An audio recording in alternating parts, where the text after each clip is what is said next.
David est devenu vieux. Il a accompli ses jours, il arrive vers la fin de sa vie. Et la Bible dit, étant devenu vieux, il n'arrivait plus à se réchauffer.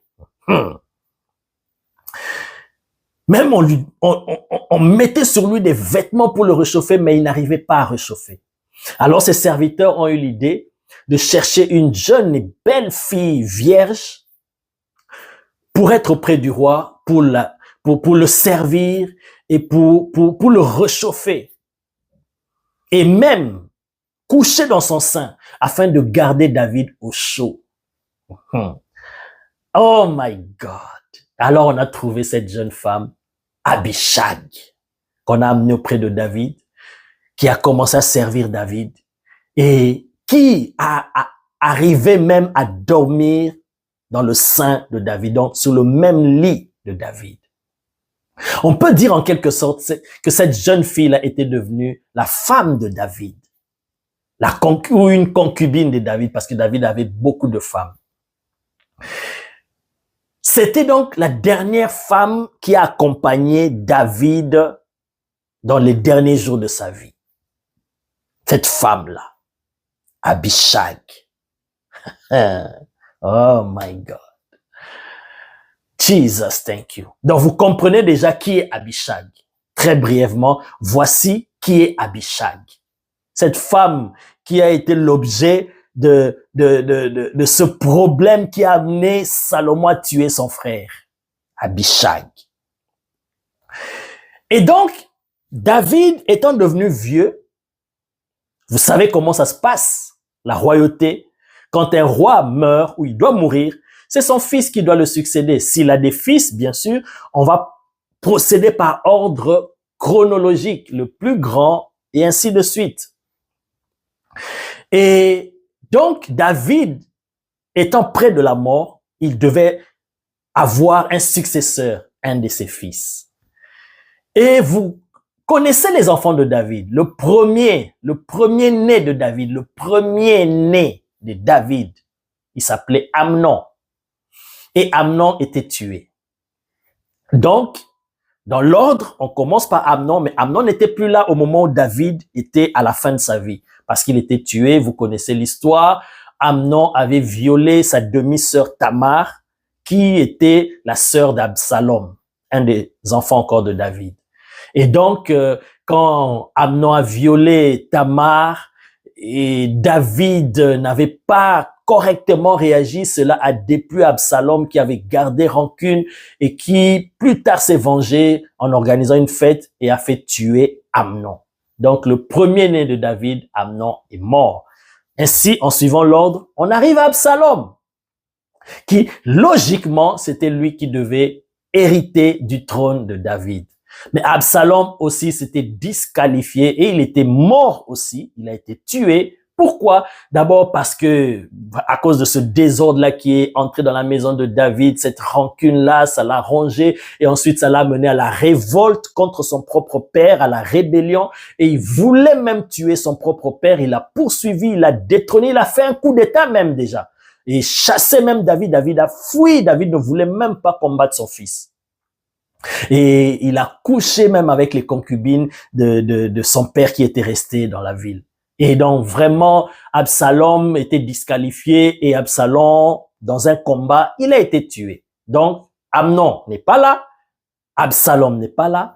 Et juste après Absalom, c'est Adonijah qui était le digne successeur de David. Et c'est pendant ce moment-là où David vivait ses derniers jours, où Abishag est intervenu dans sa vie, que Adonijah s'est dit, mon père en tout cas est en train de mourir. Il est en train de partir. Alors, pour éviter qu'après sa mort, il y ait des troubles et des guerres entre les frères pour se disputer le trône, non.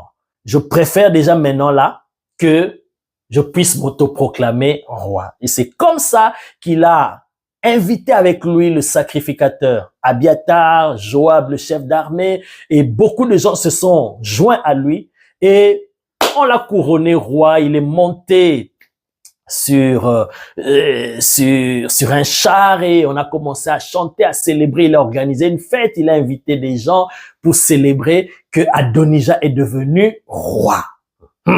À la place de David, son père, parce qu'il était déjà sûr que David était en train de mourir. Il n'avait même plus la force pour intervenir, pour faire quelque chose.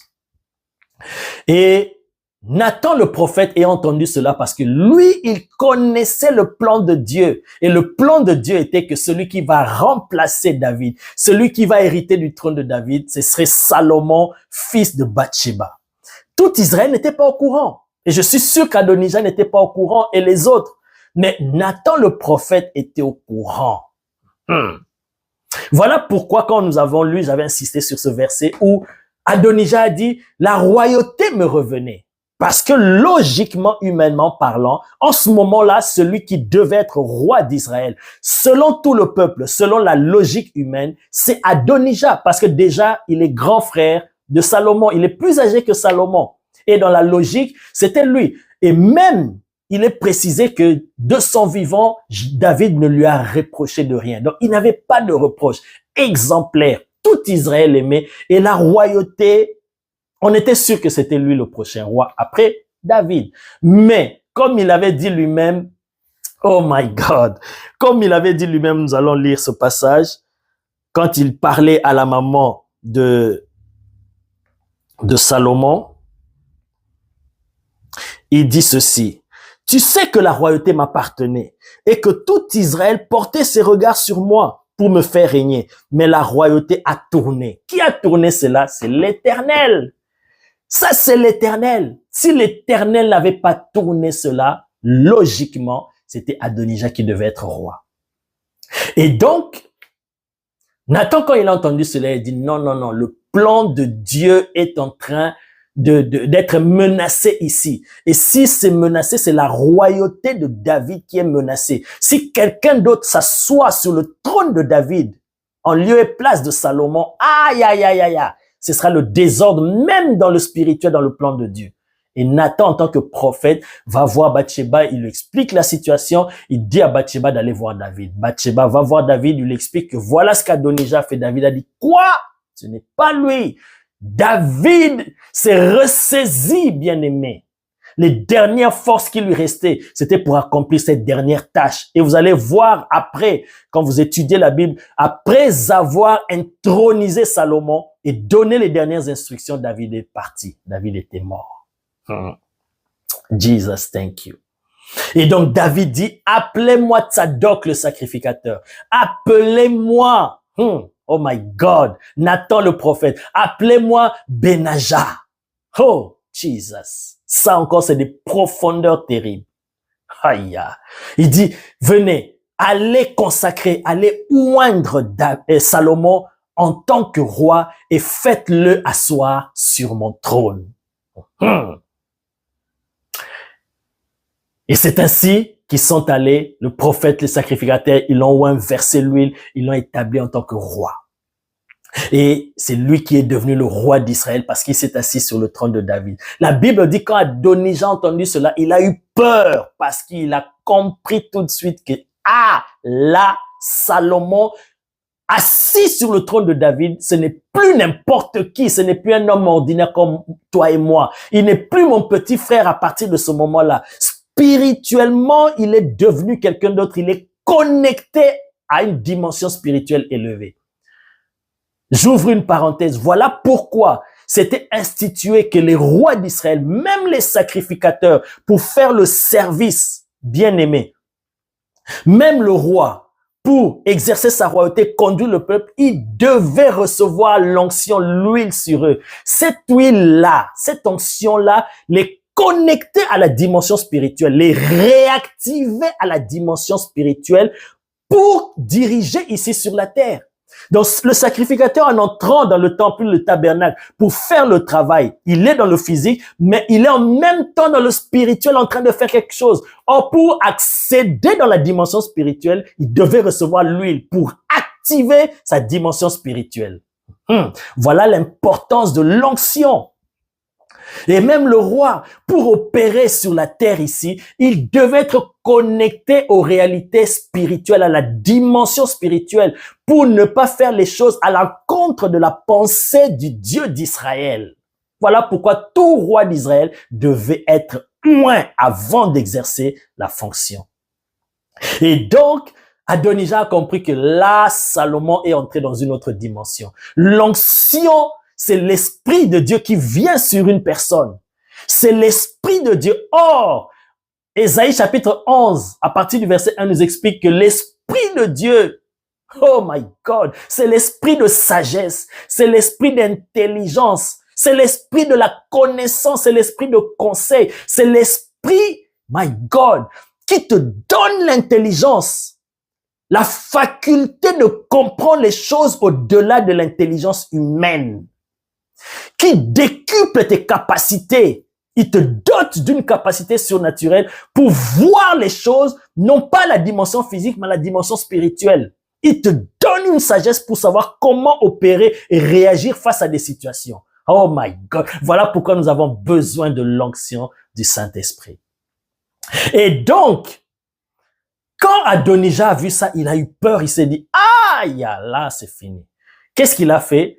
Il s'est rétracté, même ses invités, tous ceux qui l'avaient accompagné, ont pris fuite chacun de son côté, et il s'est dit non, il peut même pas combattre Salomon, et il s'est rétracté, il s'est excusé, il a demandé, la Bible dit, il se prosterna devant Salomon, et Salomon l'a pardonné, il lui dit, va dans ta maison, je te ferai aucun mal. Et c'était fini, c'était sincère pour Salomon.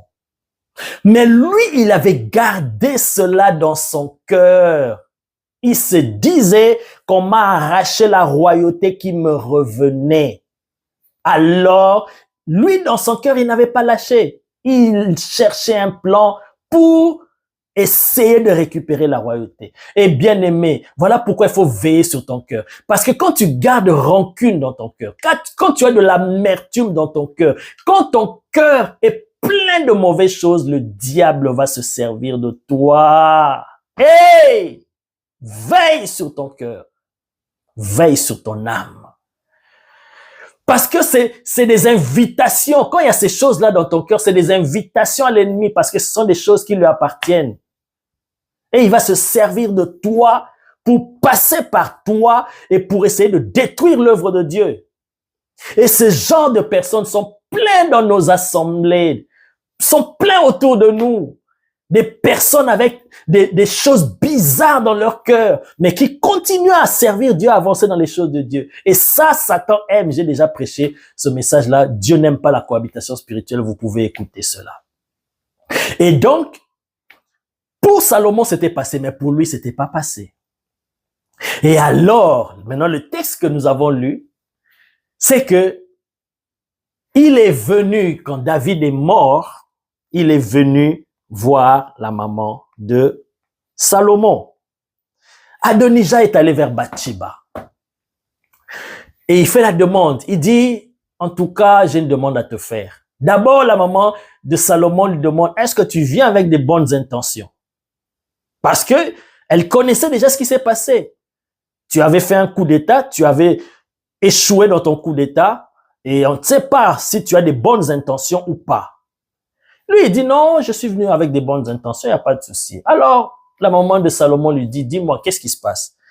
Et elle dit, j'aimerais que tu ailles voir Salomon pour moi et lui demander de me donner Abishag. Et je vous ai expliqué qui est Abishag. De me donner Abishag pour femme. Pour Bathsheba, c'était rien. C'était rien. C'est une demande, bon, normale.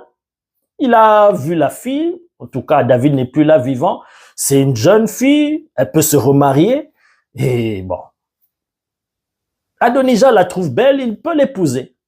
Pour Bathsheba, c'était rien de grave. Elle a banalisé cela. Hey! Mais pas pour celui qui est le roi d'Israël. Pas pour lui. Il va voir son fils, elle va voir son fils.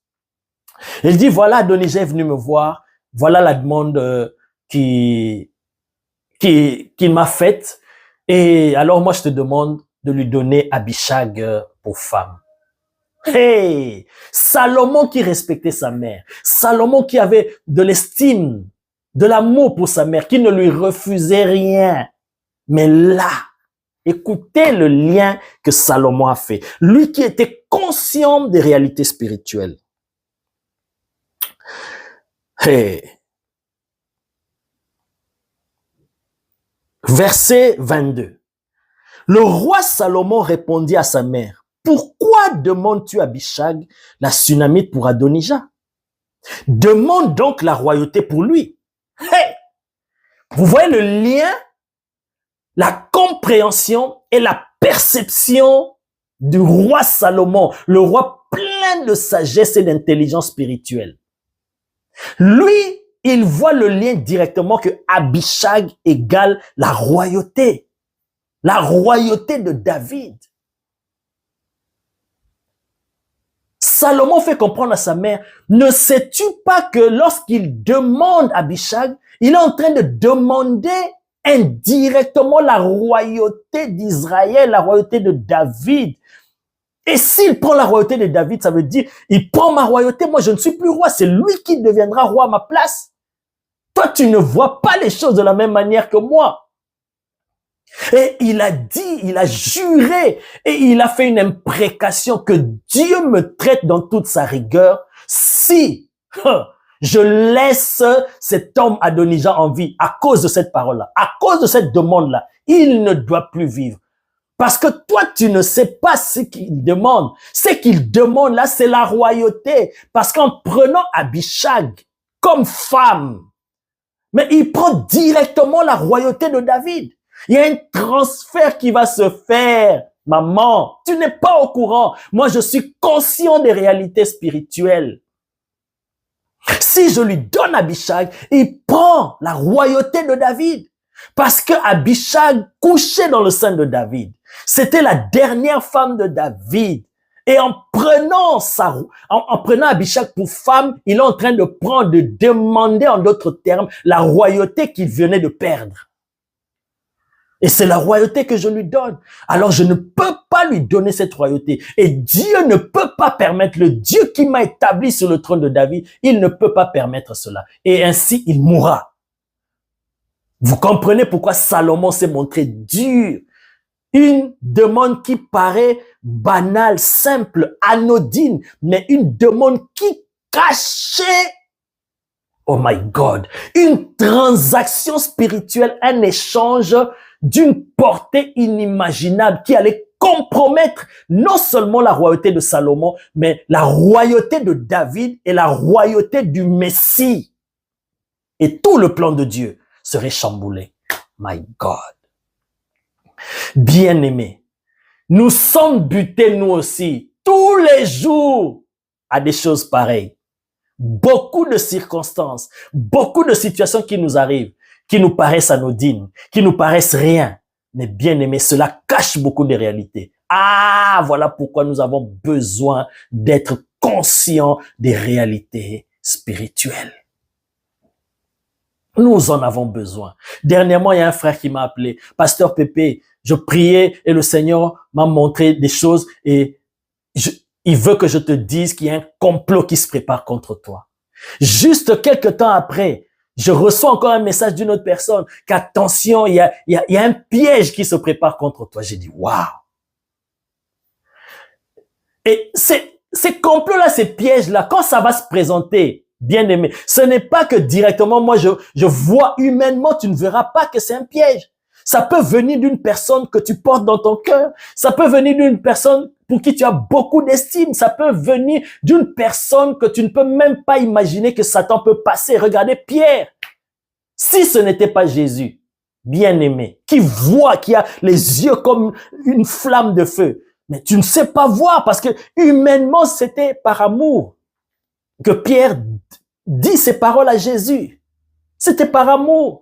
Mais Jésus ne se laisse pas aller par les émotions, influencés par les émotions, les sentiments. Combien nous sommes influencés par des gens qui sont autour de nous, par des émotions, des sentiments, des paroles qu'ils nous donnent, par des cadeaux même. Mais c'est des cadeaux empoisonnés, c'est des pièges de l'ennemi, bien-aimé. dans nos assemblées, dans nos vies personnelles, dans nos mariages, dans nos maisons, dans nos entreprises, dans nos foyers, dans nos assemblées. Il y a beaucoup d'infiltrés de l'ennemi. Comment nous pouvons nous en sortir si nous n'avons pas la conscience des réalités spirituelles? La sagesse et l'intelligence spirituelle pour pouvoir discerner les choses. Comme ici Salomon et comme aussi le Seigneur, chaque fois que les pharisiens, les sadducéens lui tendaient des pièges par des questions. Plusieurs fois, moi-même, j'ai vécu ça. Plusieurs fois, le Seigneur me dit, attention là, c'est un piège. Ne réponds pas ou réponds de cette manière. Parce que si tu réponds mal, ça va être mal interprété et ça, c'est un piège.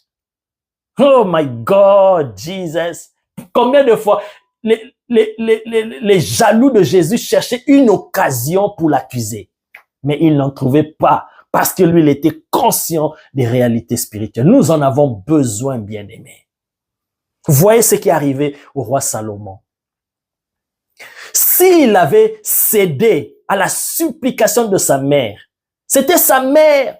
Vous avez vu, en tant que roi, il s'est prosterné devant sa mère. Il honorait sa mère, il aimait sa mère. Mais quant aux choses spirituelles, pas de blagues, pas de sentiments, pas des émotions. Que tu sois ma femme, que tu sois mon mari, que tu sois mon frère, mon père, qui que tu sois, quand il y a des enjeux spirituels,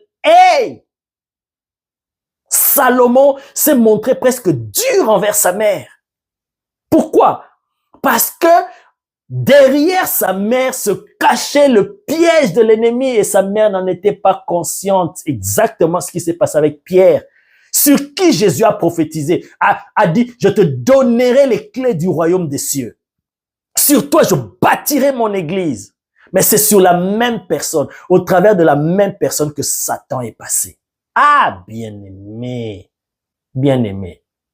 Ne nous appuyons pas sur Jésus. Appuyons-nous sur le Saint-Esprit.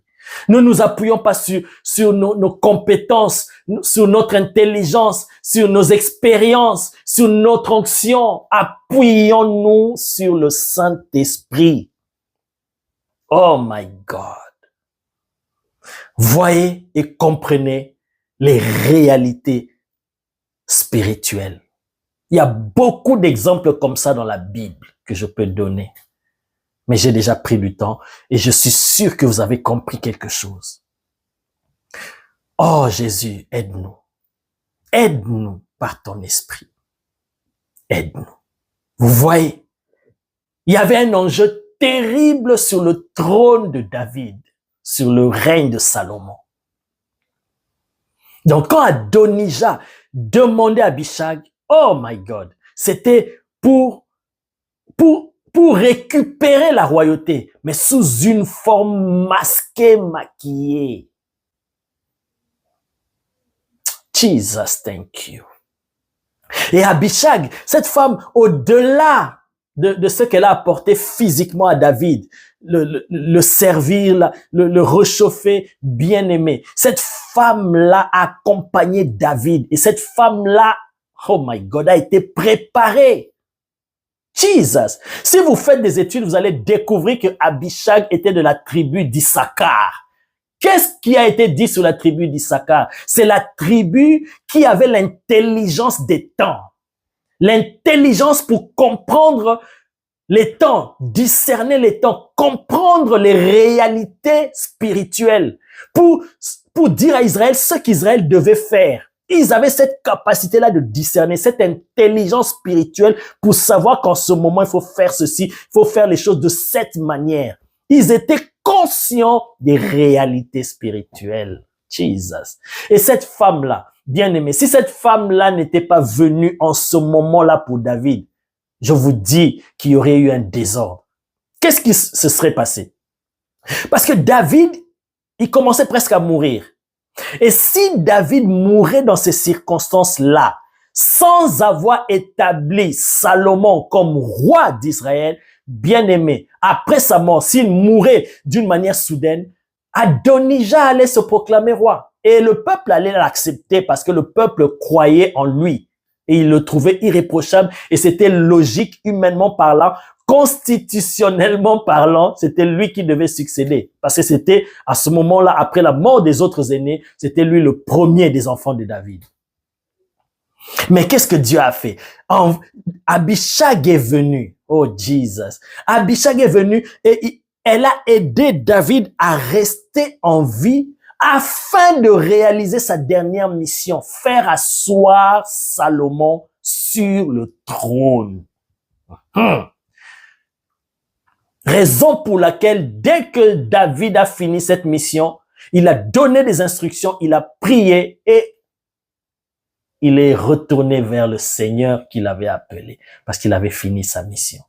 Et pour ça, pour cette période-là, pour qu'il soit maintenu en vie, Abishag est venu. Et maintenant, Adonijah connaît l'importance de cette femme-là. Et c'est cette femme-là qu'il voulait. Donc, de toutes les femmes, les jeunes belles filles d'Israël, tu n'as trouvé qu'Abishag. Oh, c'est pourquoi Salomon, ayant compris, dit non, non, non. Ça, c'est la royauté que tu veux, tu mourras. Et il est mort. Alors, pour terminer, quelqu'un va me dire, Pasteur Pépé, tu nous as si bien expliqué cela et ça bouillonnait en nous. Mais une question remonte, que pouvons-nous faire? Que devons-nous faire pour s'en sortir et pour être conscient des réalités spirituelles, déjouer les plans macabres de l'ennemi, les séductions du diable, échapper à ses ruses, échapper à ses mensonges et pour pouvoir réaliser complètement notre mission ici sur terre en étant connecté à la dimension spirituelle. Que devons-nous faire? C'est simple. J'ai touché déjà quelques mots sur ça, sur la solution pendant que je parlais. Mais lisons un texte. Ésaïe chapitre 11 à partir du verset 1. On termine par là. Oh Jesus, thank you. Merci de nous ouvrir les yeux pendant que je parle, de nous ouvrir l'intelligence, de nous reconnecter, de réactiver la conscience des réalités spirituelles en nous. Ésaïe chapitre 11, verset 1, je lis.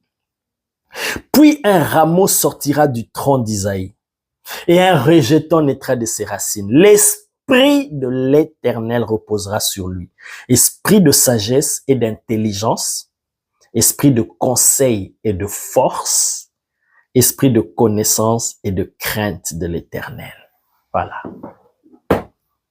Bien-aimé, l'Esprit de Dieu, c'est l'esprit supérieur à tous les esprits dans le monde spirituel. C'est le haut sommet. C'est lui qui est le maître de tous les esprits. Tous les esprits lui sont soumis, sont sous son contrôle. L'Esprit de Dieu, le Saint-Esprit, l'Esprit de Christ. Il voit tout. Rien ne lui est caché dans la dimension spirituelle. Et ce n'est que lui qui peut t'aider à te révéler les subtils pièges de l'ennemi, ses ruses, et que tu les déjoues. Et que tu puisses marcher sur le serpent, dominer ici et réaliser pleinement ta mission sur la terre, comme cela est dans les cieux. C'est lui seul qui peut te réactiver dans la dimension spirituelle. Afin que tu sois connecté aux réalités spirituelles d'en haut du Seigneur pour que tu les transposes ici sur la terre et que tu vives selon ce qui a été planifié pour toi, conformément à ce qui a été écrit pour toi. La Bible dit, il y a des choses que Dieu a préparées pour nous avant la fondation du monde, les œuvres, afin que nous les pratiquions. Maintenant, ces œuvres-là sont dans la dimension spirituelle. C'est le Saint-Esprit qui te permettra d'être connecté à cette dimension-là pour connaître ses œuvres, voir ses œuvres et pouvoir les pratiquer, les vivre ici sur la terre et rejeter tout ce qui est de l'ennemi. C'est le Saint-Esprit. Lui qui sonde les profondeurs de Dieu. Alors, quel est cet esprit qui peut se cacher devant lui? Il va percer toute forme d'esprit, de pensée. Jesus. C'est lui qui est capable de te dévoiler les personnes qui sont autour de toi, leurs intentions, leurs projets macabres. Qui peut te montrer les plans du diable dans 5 ans, 10 ans à venir pour que tu les déjoues? C'est lui qui peut te donner la conscience des réalités spirituelles. Comme il a fait avec Jésus. Et Jésus n'a jamais échoué. Jésus a accompli sa mission jusqu'au bout. Et dont l'impact se répercute jusqu'aujourd'hui. Et lui seul, nous en avons besoin. C'est lui qui va te donner la connaissance comme nous avons lu ici. Une connaissance, pas une connaissance intellectuelle, une connaissance spirituelle. Il te permettra de connaître les choses que Dieu t'a données par sa grâce. Les talents, le potentiel, les choses que Dieu attend de toi. Ta vraie version qui est dans le monde spirituel. Les œuvres que tu dois opérer, c'est lui qui va te donner cette connaissance. Et tu les reproduis ici sur la terre. C'est lui qui va te donner l'intelligence spirituelle. La capacité de comprendre. Pas avec le petit cerveau. Mais la capacité, l'intelligence pour comprendre les réalités spirituelles. Et tu seras différent des autres hommes. Tu seras comme Daniel qui avait un esprit supérieur. Hey, vous pouvez voir une réalité, mais tu comprends cela différemment des autres. Et tu agis différemment. On te demande, mais pourquoi tu agis comme ça? Mais parce que toi, tu vois les choses que les autres ne voient pas. Hey, my God. Il te donnera une intelligence surnaturelle pour comprendre des choses, pour voir des choses, pour savoir que ça signifie ça. Ça veut dire ça. Si on fait ça, ça veut dire ça va mener à ça. Il te donnera une sagesse surnaturelle comme Salomon. My God. Une sagesse extrême. Jesus, thank you. Pour résoudre des problèmes difficiles, pour répondre aux questions les plus énigmatiques, pour percer les mystères les plus complexes de l'univers. Il va te donner cette sagesse infiniment variée. Il va te donner oh my God. Nous avons besoin de lui. Quelqu'un va me dire, mais le Saint-Esprit est déjà dans ma vie. Oui. Sois constamment rempli du Saint-Esprit tous les jours. Pas seulement être rempli du Saint-Esprit, mais se laisser aussi conduire par le Saint-Esprit. Parce que ça, c'est une clé. C'est une chose d'être rempli du Saint-Esprit, c'est une autre de se laisser conduire par le Saint-Esprit. Si tu es seulement rempli du Saint-Esprit, mais tu ne laisses pas le Saint-Esprit te conduire et diriger ta vie, bien-aimé, tu risques de tomber dans les pièges de l'ennemi sans savoir que tu es déjà dans le filet de l'ennemi. Oh my God, tu seras piégé par l'ennemi et beaucoup de choses de toi seront ralenties, paralysées. Et nous avons donc besoin du Saint-Esprit. Voilà la clé. Il n'y a pas deux issues pour s'en sortir. Il faut être rempli du Saint-Esprit et se laisser conduire par le Saint-Esprit. Alors, bien-aimé, tu réussiras ta mission sur la terre. Tu accompliras les œuvres que Dieu t'a montrées. Tu n'auras pas de regrets, de remords à la fin. Quand le Seigneur te montrera, regarde. Regarde la vie que tu as menée sur la terre. Tu es sauvé, bien sûr, tu es auprès de moi. Mais regarde la vie que tu as menée. Mais regarde la vie que j'avais préparée pour toi. Simplement, il t'a manqué juste d'être connecté à ces réalités-là pour les connaître et les reproduire sur la terre. Savoir comment opérer. C'était l'ignorance. Mais tu aurais pu vivre cette vie-là. Tu aurais pu accomplir. Regarde les exploits que tu aurais pu accomplir. Regarde les entreprises que tu aurais pu. Regarde le ministère que tu aurais pu avoir. Regarde l'église que tu aurais pu diriger. Regarde l'impact que tu aurais eu dans la société. Alors là, c'est les remords.